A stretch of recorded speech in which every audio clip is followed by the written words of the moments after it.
Hola, bienvenidos a otra sesión del curso de Inferencia Estadística.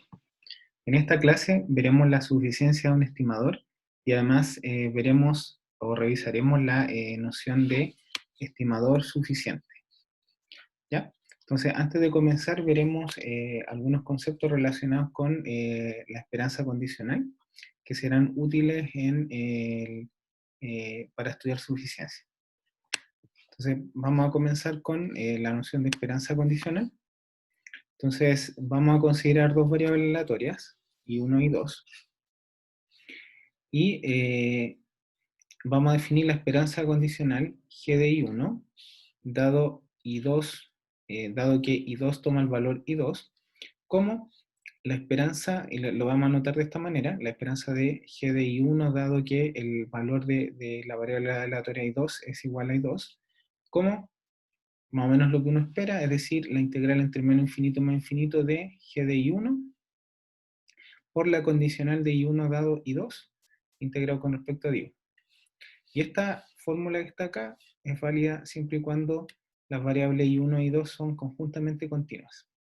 En el caso discreto, en el caso en que las dos variables sean conjuntamente discretas, la esperanza condicional de G de I1 dado I2 sea igual a I2, simplemente corresponde a sumar sobre todo los valores de I1, de G de I1 por la función de densidad, en este caso la probabilidad de I1 dado I2, donde I2 es el valor que aparece acá.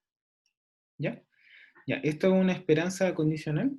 Si se fijan, y uno mira esta definición, es simplemente la esperanza de, y acá yo ocupo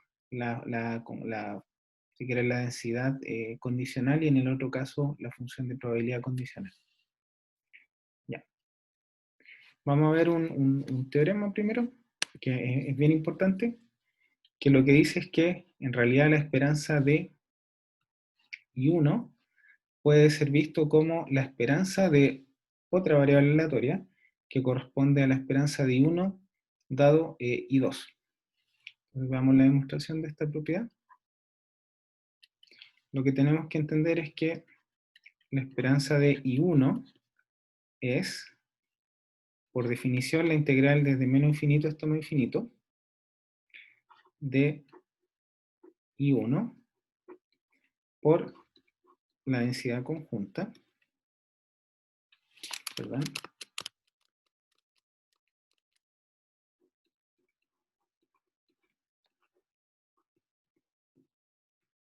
Y eso que está ahí se puede escribir como la integral entre menos infinito más infinito de la integral entre menos infinito más infinito de I1. Y acá puedo reemplazar por f de I1 y 2 por F2 de I2 y 2 de I1 a delta a de I2. ¿Ya? Ya, ahí estoy usando la definición de lo que corresponde a la condicional. Recordemos que la condicional, o sea, si yo calculo la condicional y la multiplico por F2 de I2, tengo justo la densidad. Y si ahora yo veo la integral, lo que está acá,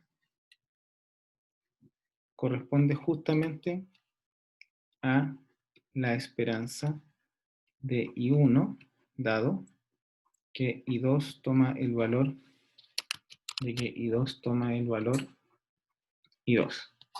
Y como estoy integrando sobre todos los valores de I2, esto es justamente la esperanza de I1 dado I2. ¿Ya? Así que se tiene eso. En el caso discreto, la demostración es similar, solamente hay que cambiar las integrales por sumatoria. ¿Ya?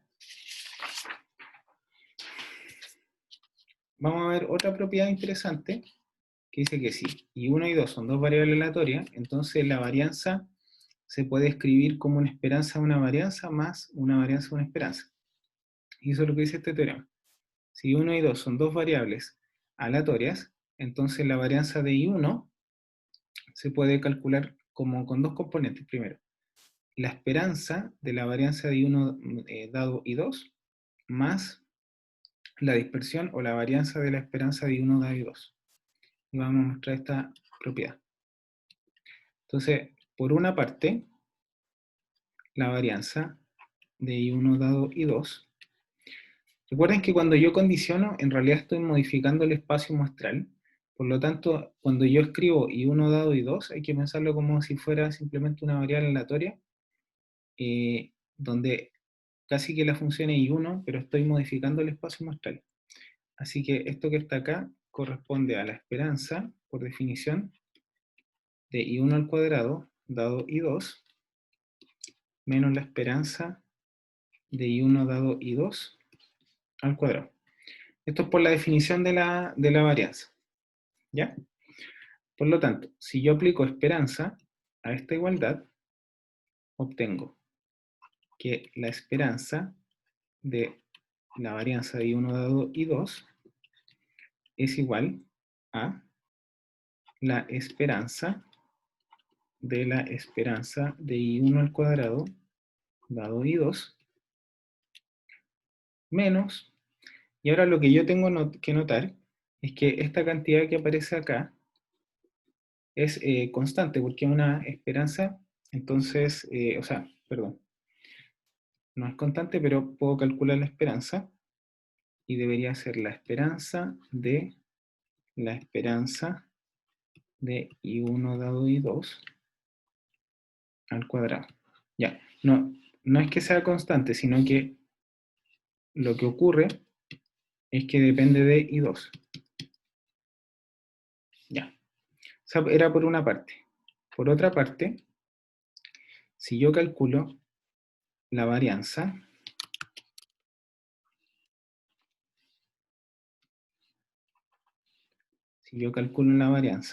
de la esperanza de I1 dado I2, eso por definición va a corresponder a la esperanza de la esperanza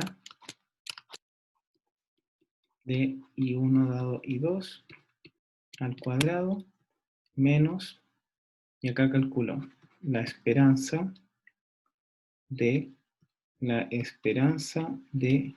I1 dado I2 al cuadrado. ¿Ya? Recuerden la definición de varianza. La varianza de algo es simplemente la esperanza de ese algo al cuadrado menos la esperanza de ese algo, pero todo al cuadrado. Ya. Por lo tanto, ¿qué es lo que puedo hacer?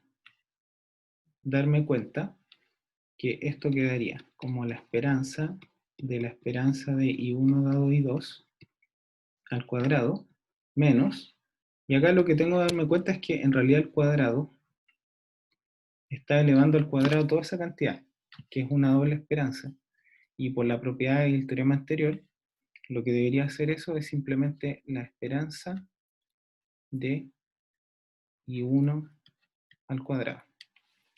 ¿Ya? Por lo tanto, si yo sumo, bueno, luego me doy cuenta que el término que aparece acá es justamente el término que aparece aquí. Así que sumando las dos igualdades, ¿qué es lo que voy a obtener? Voy a obtener que la varianza de I1 dado I2, perdón, la esperanza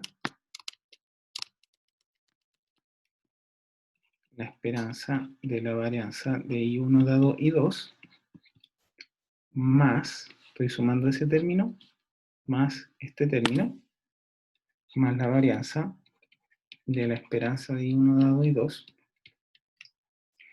es igual, ¿y cuáles son los términos que quedan? Los términos que quedan luego de la cancelación son ese y este que está acá. Pero ese término que está ahí es una doble esperanza. Por lo tanto, debería ser la esperanza de I1 al cuadrado. Así que al sumar, obtengo que esto es la esperanza de I1 al cuadrado menos la esperanza de I1 al cuadrado, y eso es justamente la definición de la varianza de I1. ¿Ya? Ya. ¿Cuál es lo importante? O sea, ¿Qué es lo que importa de este teorema?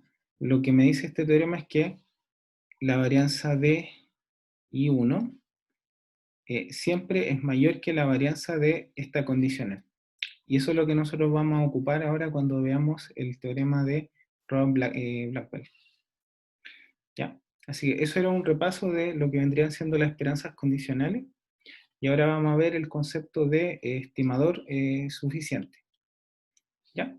Entonces, a ver, dice, sea I1 hasta IN una muestra aleatoria de una distribución de probabilidad con parámetro desconocido θ, entonces se dice que un estadístico G de I1 hasta IN, ¿ya? Ojo que este estadístico podría ser una función de varias variables, o sea, podría ser una función real o también podría ser una función que toma valores NRN.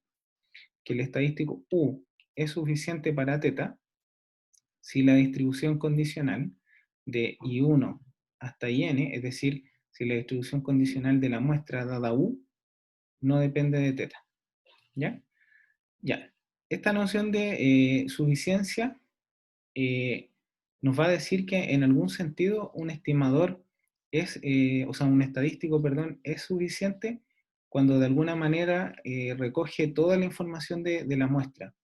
Por lo tanto, cuando yo voy y tomo la función densidad condicional de 1 hasta n, condicionando dado u, es decir, imagínense que yo estoy calculando la densidad de I1 hasta n, dado que yo conozco u, y eso no depende de θ, eso me dice en cierto sentido que si yo conozco u, en realidad cuando yo trato de ver la condicional no aparece el θ y por lo tanto tengo como caracterizada toda la densidad. ¿Ya? En ese sentido se dice que es suficiente. ¿Ya? Ya.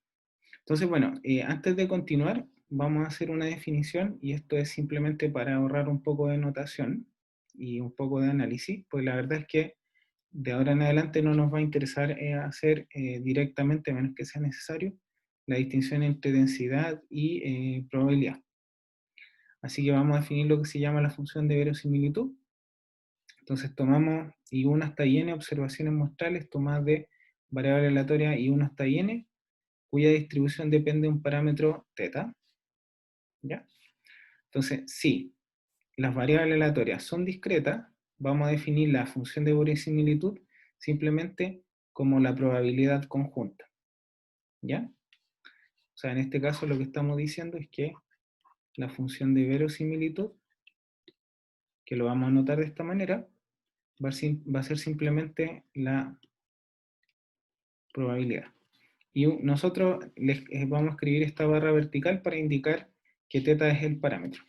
Esto en el caso discreto. En el caso continuo, la verosimilitud va a ser simplemente la densidad. ¿Ya? Fíjense que muchos de los análisis que nosotros realizamos se basaban simplemente en ir haciendo el análisis. Es decir, si yo trabajo en el caso continuo, calculo integrales, y si trabajo en el caso discreto, lo que hago es calculo probabilidades. Entonces, la verosimilitud lo que hace es simplemente me da una manera de unificar los dos y por lo tanto me ahorra bastante el análisis. ¿Ya? ¿Cuál es la parte importante de esto? Es que si las variables I1 hasta IN son I y D, es decir, si todas son idénticamente distribuidas, independientes, fíjense que la verosimilitud hay dos posibilidades, que sea simplemente la probabilidad de I1,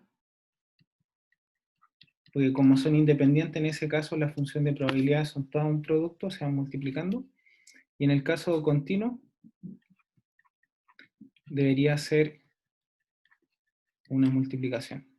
Tienen la misma densidad, así que corresponde justamente a eso. ¿Ya? Ya, ya. Vamos a trabajar con esta función de verosimilitud. Es bien importante cuando veamos cómo determinar los estimadores. Ya. Y ahora vamos a ver un teorema que nos da una condición necesaria y suficiente para saber cuándo un estimador es suficiente. Recordemos que la definición nos dice que un estimador es suficiente si la distribución condicional de la muestra dada el estadístico no depende del parámetro. ¿Ya? Ya, entonces, en ese caso, lo que habría que hacer siempre para usar esta definición es calcular la distribución condicional dado U y ver que eso no depende de teta. Entonces, la verdad es que eso no es muy práctico y este teorema que está acá me da un criterio práctico para entender, digamos, ver si un estadístico es suficiente. Entonces dice, sea U un estadístico basado en una muestra y 1 hasta n, entonces U es un estadístico suficiente, es decir, la condicional de la muestra dada al estadístico no depende del parámetro. Si y solo si, la función de verosimilitud se puede factorizar en dos funciones negativas. Una función que depende solamente del estadístico y del parámetro, y otra que depende de la muestra. ¿Ya? Esto es lo que se llama el criterio de factorización. ¿Ya? Donde g es solamente una función de u y teta, y h no es una función de teta, pero sí podría depender de la muestra. ¿Ya? Ya. Esto es bien sencillo porque si yo estoy trabajando con una muestra, muestra por ejemplo aleatoria, lo que yo puedo hacer es escribir la verosimilitud y tratar de separar. Veamos un ejemplo. Entonces dice, si hay 1 hasta n, una muestra aleatoria en la que I sub i posee una densidad de probabilidad exponencial, donde teta es mayor que 0. Muestre que I barra es un estadístico suficiente para el parámetro teta.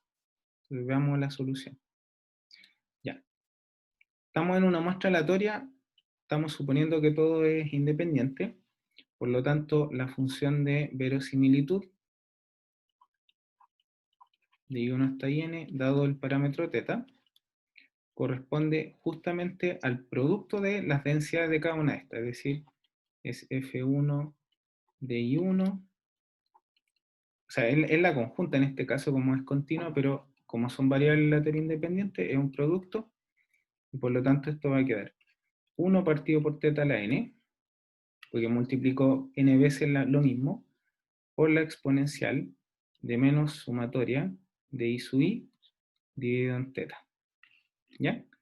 Así que la función de verosimilitud se puede escribir como 1 partido por teta a la n por la exponencial de menos n. Y fíjense que este término que está acá es justamente n veces el promedio. Por eso voy a escribir acá n veces I barra dividido en teta y nada más, multiplicado por 1. Y lo que me doy cuenta es que esta función que está acá vendría siendo la función en esta definición, la función g de u de teta, y esta otra función es simplemente la función h de I1 hasta IN. ¿Ya? Así que, por lo tanto, esto muestra, si yo miro, efectivamente la función de verosimilitud se puede escribir como un producto donde en una tengo el estimador y el parámetro y en el otro tengo la muestra. En este tengo una constante. Así que, por lo tanto, ¿cuál es la conclusión de esto? Del teorema anterior.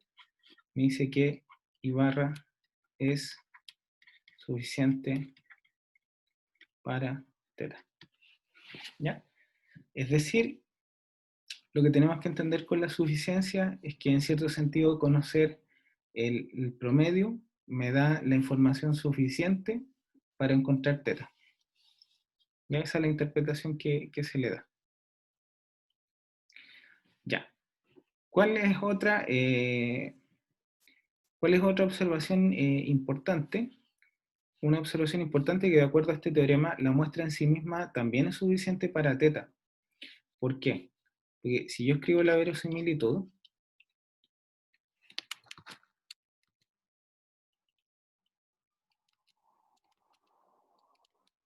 bueno, basta con escribir la verosimilitud, la verdad, es directo. Si yo escribo la verosimilitud, lo que va a ocurrir es que si yo voy y condiciono, encuentro la condicional, y voy y calculo la condicional de la muestra, dado que yo conozco la muestra, la verdad es que eso va a ser independiente de teta. Así que la muestra en sí misma es suficiente, pero lo importante de esto es tratar de encontrar algún estadístico que sea un poco más sencillo y que de cierta manera resuma la información.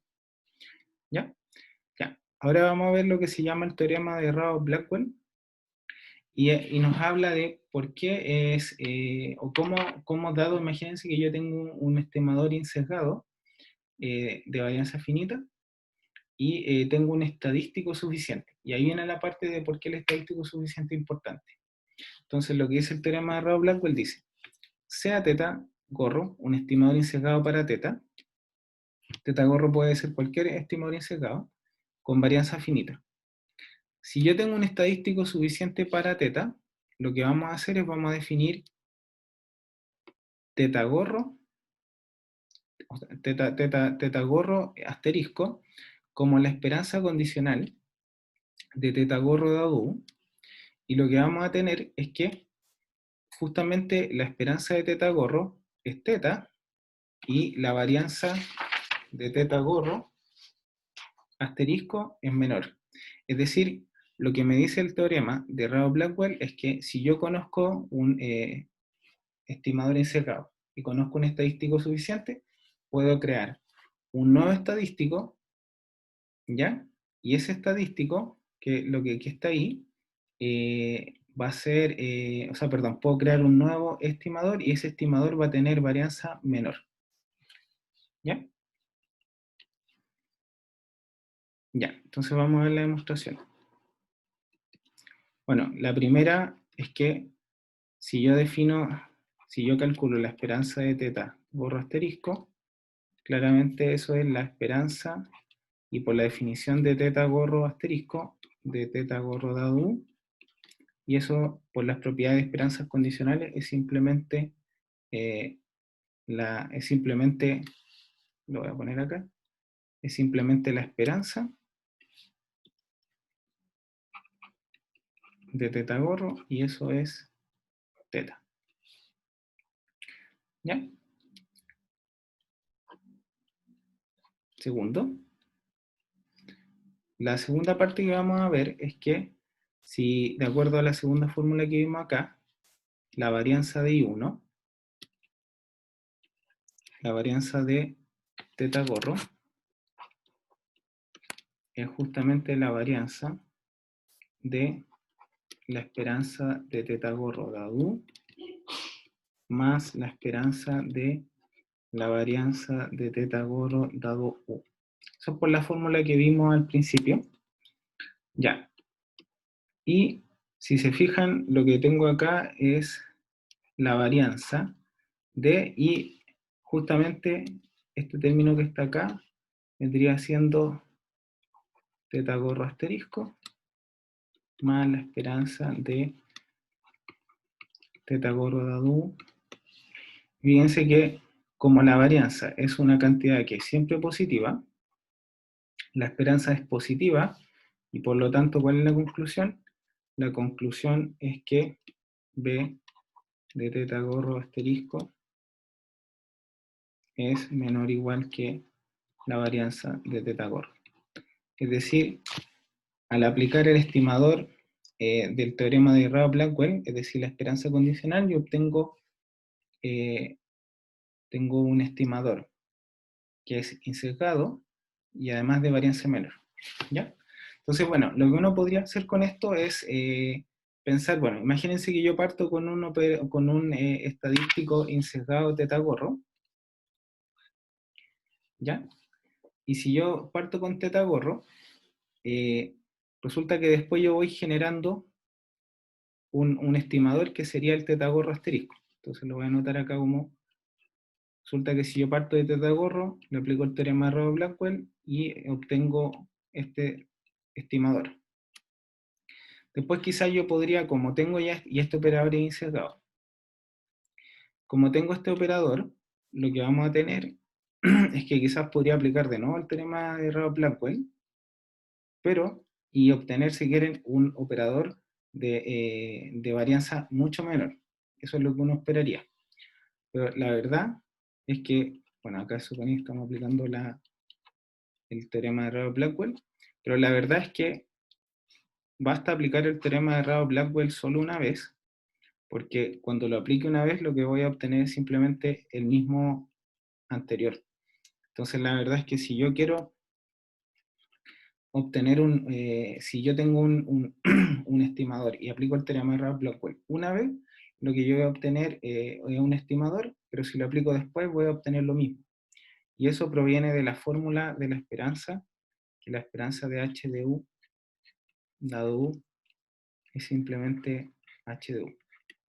Y eso es lo que ocurre cuando yo paso de aplicar, trato de aplicar dos veces el teorema de Blackwell y por lo tanto yo no puedo aplicar de manera indefinida este teorema de Rao-Blackwell porque voy a obtener lo mismo que si lo hubiera aplicado una sola vez. ¿Ya? La verdad es que si quiero obtener estimadores con menor varianza, en realidad tengo que partir de distintos operadores si quiero obtener operadores, o sea, estimadores con varianza menor. Pero vamos a ver en cierto sentido que el teorema de Rao-Blackwell es casi entrega el teorema de mínima varianza, ¿ya? Entonces, en ese sentido, tener un estimador suficiente nos da casi de manera inmediata una manera de encontrar un estimador de mínima varianza. Pero para eso necesitamos una definición adicional. Entonces, para eso vamos a definir lo que se llama una familia completa.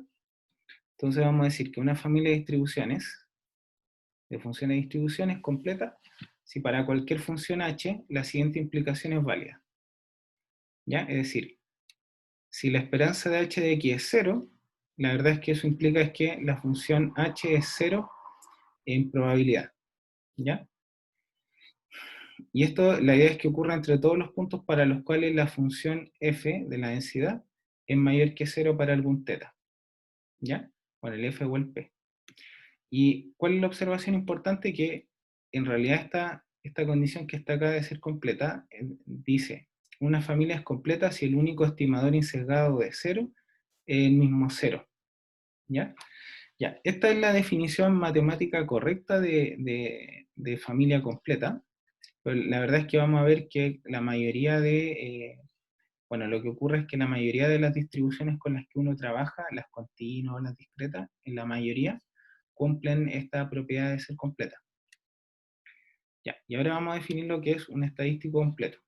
Entonces, un estadístico T se dice completo si la correspondiente distribución de T es completa. O sea, la familia de distribuciones de T es completa. ¿Ya? Así que vamos a ver un ejemplo para que se vea que esto realmente la completitud es una propiedad que se tiene en la mayoría de los casos. Entonces nos dice, muestran que la familia de las binomiales de n, p es completa. Entonces, ¿qué es lo que tenemos que hacer para ver que eso es completo? Fíjense que lo que tenemos que decir es 0 en la esperanza de h de x, ¿ya?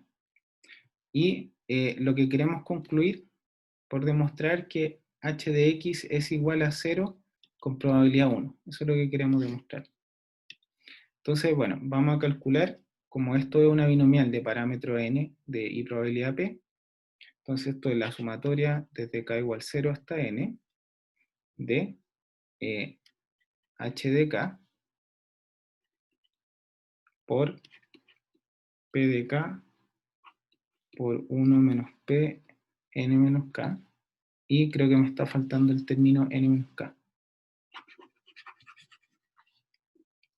Vamos a escribir n sobre k por p a la k por 1 menos p a la k.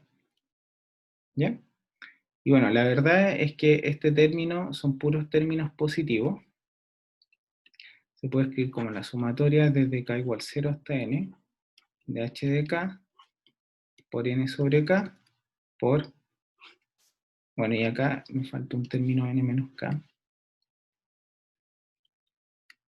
por p por 1 menos p elevado a k por 1 menos p elevado a n.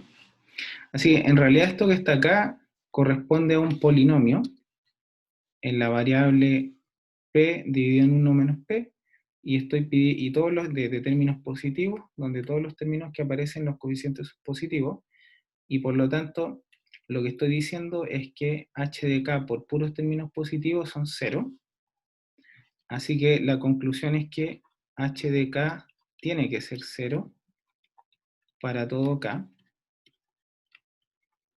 ¿ya? Eso es entre 0 y n.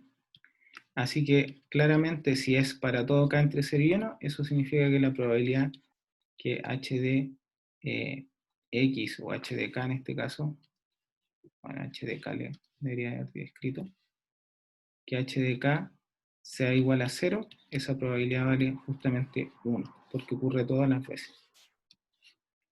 ¿Ya?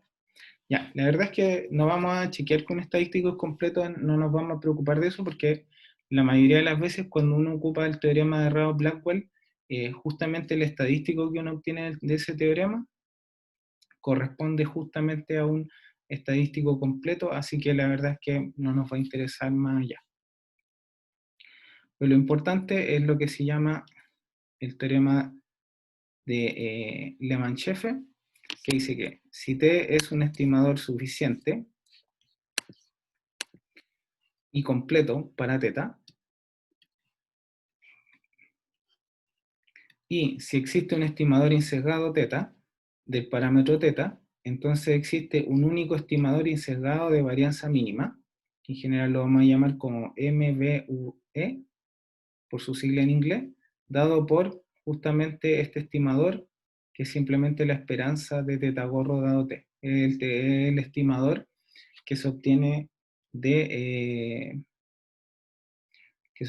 teorema de Rao-Blackwell. Entonces, en ese sentido, cuando nosotros aplicamos el teorema de Rao-Blackwell, partimos con un estimador, tenemos un estadístico suficiente, calculamos la esperanza condicional del estimador dado el estadístico, y eso tiene varianza mínima, y además, si el estadístico era completo, que se cumple la mayoría de las veces, además, ese estimador es el estimador de mínima varianza en ese grado. Así que ahí uno dice, aplico una vez el teorema y no tengo que seguir buscando estimadores con varianza menor. Recordamos que la varianza menor, o sea que una varianza pequeña es una propiedad deseable dentro de los estimadores. ¿Ya? Ya. Entonces veamos. Dice, si hay uno está ahí en una muestra aleatoria, veamos algún ejemplo, dice, si hay uno está ahí en una muestra aleatoria de una distribución de Bernoulli de parámetro P, usa el criterio de factorización para encontrar un estadístico suficiente que mejor resuma los datos. ¿Ya? Y después dice, encuentre un estimador de mínima varianza para P. Ya. Entonces, recordemos que, bueno, tenemos que calcular la función de verosimilitud, y recordemos que cada una de estas variables es Bernoulli de parámetro P, así que esto que está acá va a ser multiplicar las densidades o sea, las funciones de probabilidad, donde va a ser P de I1 por 1 menos P por I1, esa es la función de probabilidad del primero,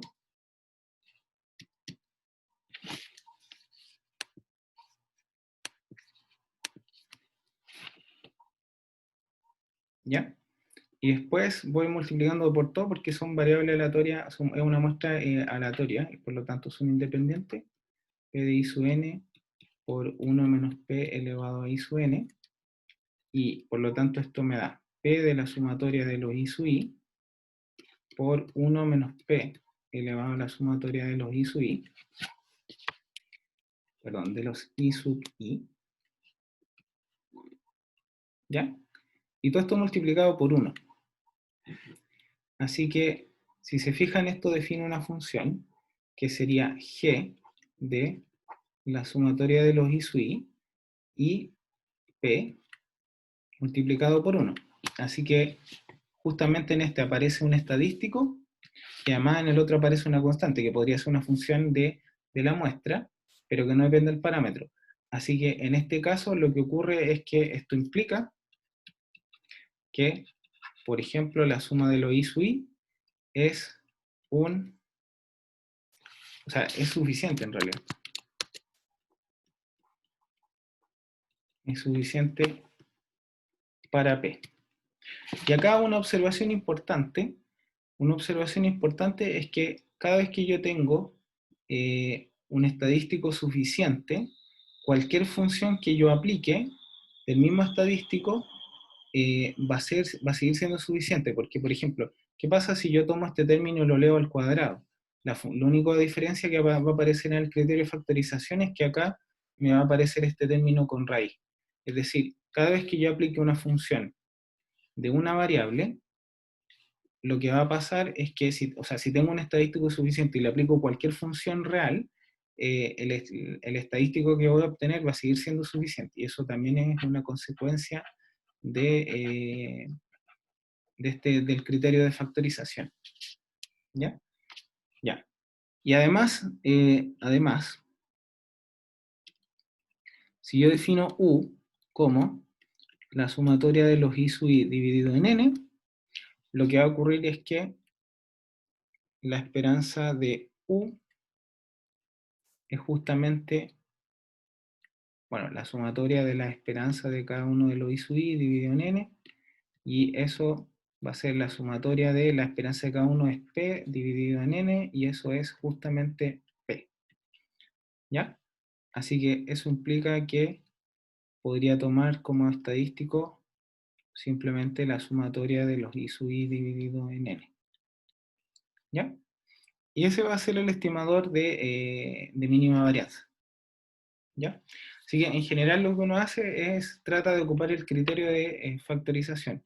Calculo la función de verosimilitud y trato de identificar ahí inmediatamente puedo identificar un estimador que sería suficiente. Así que esa es la manera. Y una vez que tengo un estimador suficiente, puedo crear un estimador que sea insesgado. Y fíjense que puedo calcular la esperanza y ver cuánto me da la esperanza y a partir de eso tratar de encontrar un estadístico que sea insesgado.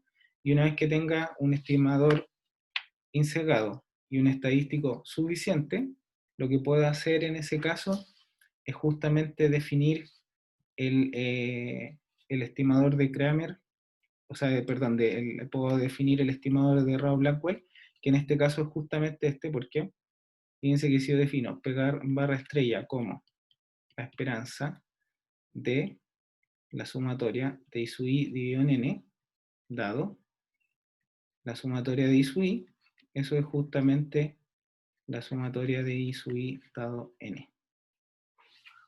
¿Ya? Que era Pegorro. Así que, y bueno, ya vimos que, bueno, es fácil ver, en realidad es fácil ver que la familia de funciones de distribuciones de Bernoulli es completa. Así que este estimador Pegorro es el estimador de mínima varianza. Esa es la justificación. ¿Ya? Ya. Y para terminar, vamos a ver que la forma de encontrar los estimadores de mínima varianza, uno puede ocuparlo para encontrar dos. Entonces vamos a tomar una muestra aleatoria de una distribución normal con media desconocida muy varianza sigma cuadrado. También es fácil ver que esa forman una familia completa. Y nos piden encontrar el estimador de mínima varianza para muy sigma cuadrado. Entonces vamos a calcular la verosimilitud. En este caso, dados esos parámetros. Bueno, como es una muestra aleatoria, lo que va a ocurrir es que simplemente tengo que multiplicar las densidades. Y cuando multiplique las densidades me va a quedar 1 partido por sigma raíz de 2 pi a la n por la exponencial de menos 1 partido por 2 sigma al cuadrado por la sumatoria de I sub I menos mu al cuadrado desde igual a 1 hasta n. ¿Ya? Eso es lo que estoy haciendo ahí es la verosimilitud del producto de las densidades porque son variables en una muestra aleatoria simple y me da esa cantidad que está ahí. Y ahora me gustaría tratar de aplicar el criterio de la factorización. Para eso tengo que escribir, en una parte tengo que escribir una función que dependa del estadístico y de los parámetros, y en el otro algo que dependa de la muestra. Entonces, en este caso, esto se puede escribir así, como 1 partido por sigma, raíz de 2pi, a la n, por la exponencial de menos 1 partido por 2 sigma al cuadrado, por la sumatoria de igual a 1 hasta n. Y fíjense que voy a desarmar el cuadrado. Y subir al cuadrado, menos 2 mu por la sumatoria de i sub i más n mu al cuadrado, ¿ya? Y por lo tanto esto se puede escribir como 1 partido por sigma raíz de 2pi a la n por la exponencial de menos n mu cuadrado partido por 2 sigma al cuadrado, que corresponde justamente al término que aparece acá, multiplicado por la exponencial de menos 1 partido por 2 sigma al cuadrado por la sumatoria de i sub i al cuadrado menos 2 mu por la suma de los i sub i. Y ahora si yo miro, en este término que están acá aparecen justamente los parámetros, en ese término que están acá, que están todos los parámetros, y acá, bueno, en realidad, para aplicar el criterio de factorización, esto sería una función g que depende de la sumatoria de los i sub i desde igual a 1 hasta n, ¿ya? Después, depende de la sumatoria de los i sub i al cuadrado desde igual a 1 hasta n. Además depende del parámetro mu y sigma al cuadrado. Y acá, como no hay nada más, multiplicando por 1, así que por el criterio de factorización, ¿qué es lo que tengo? Tengo que la sumatoria de los i sub i desde igual a 1 hasta n y la sumatoria de los i sub i al cuadrado desde igual a 1 hasta n son suficientes para mu y sigma al cuadrado. ¿Ya? Ya. Ahora la idea es construir a partir de estos dos algún estimador que sea insegado. Claramente, a partir del que está acá, nosotros podemos definir el promedio, que uno sabe que es insegado. Por otra parte, puedo definir ese cuadrado como 1 partido por n menos 1 de la sumatoria de los i sub i al cuadrado. Y recordemos que estos dos que están acá son insegados. ¿Ya? Así que ya, por lo tanto, fíjense, apliqué el criterio de factorización. Ahora encontré dos estadísticos que son suficientes, que son estos que están en azul, ese de ahí, esos son estadísticos suficientes. Y ahora definí lo que serían parámetros, si quieren, o sea, perdón, estimadores, y son y barra, y es el cuadrado que yo sé que son insesgados, y por lo tanto ahora, si yo aplico el teorema de Rao-Blackwell, lo que debería yo obtener es que el estimador, lo voy a anotar así, mu asterisco, para indicar que es el de Rao-Blackwell, corresponde a la esperanza de I barra, dado el estadístico, la sumatoria de I sub i, ¿ya? Y, bueno, dado la sumatoria de I al cuadrado, y en ese caso, esto es justamente I barra. Y en el caso de que yo estime como sigma al cuadrado, que el que aplico al aplicar el teorema de Rao-Blackwell, sería la esperanza de, bueno, en realidad aquí, si quiero ser un poco más claro, los estadísticos que yo conozco en este caso son así. Y eso vale justamente I barra. Después, la esperanza de S al cuadrado, dado eso,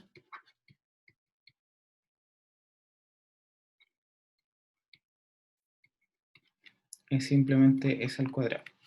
O sea, se fijan que estos estimadores, ¿cuál fue el cronograma que seguí? Escribí la función de verosimilitud. Después la traté de escribir para poder aplicar el criterio de factorización. Reconocí un estadístico suficiente, en este caso 2. Después, lo que hago es tomo algún estimador insegado. En este caso, a partir del estadístico suficiente, pude también generar lo que vendría siendo un estimador insegado. Y ahora después aplico el teorema de Rao-Blackwell para darme cuenta que justamente I barra y S cuadrado son los estimadores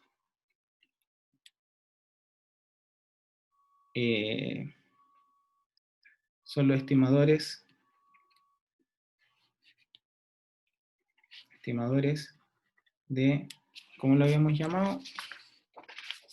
Los estimadores MBU para mu sigma cuadrado. ¿Ya? Y ojo que lo que estoy diciendo acá, no fui bien claro al decirlo, que en esta parte, como la función depende de la suma de los I sub I, y además depende de los I sub I al cuadrado, estos son conjuntamente suficientes. ¿Ya? No es que sean suficientes por cada uno, sino que en conjunto son los dos suficientes. ¿Ya? Así que bueno, eso fue la clase de hoy. Vimos lo que corresponde a un estadístico suficiente. Vimos el teorema de Rao-Blackwell, que nos entrega un estimador que tiene menor varianza a partir de una esperanza condicional. Y también vimos el teorema de Lehmann-Scheffer, que nos dice que si el estimador, o sea, si nos dice que si el estimador es suficiente y completo, entonces el estimador del teorema de Rao-Blackwell es el estimador de mínima varianza. ¿Ya? Bueno, así que eso fue todo por hoy. Muchas gracias.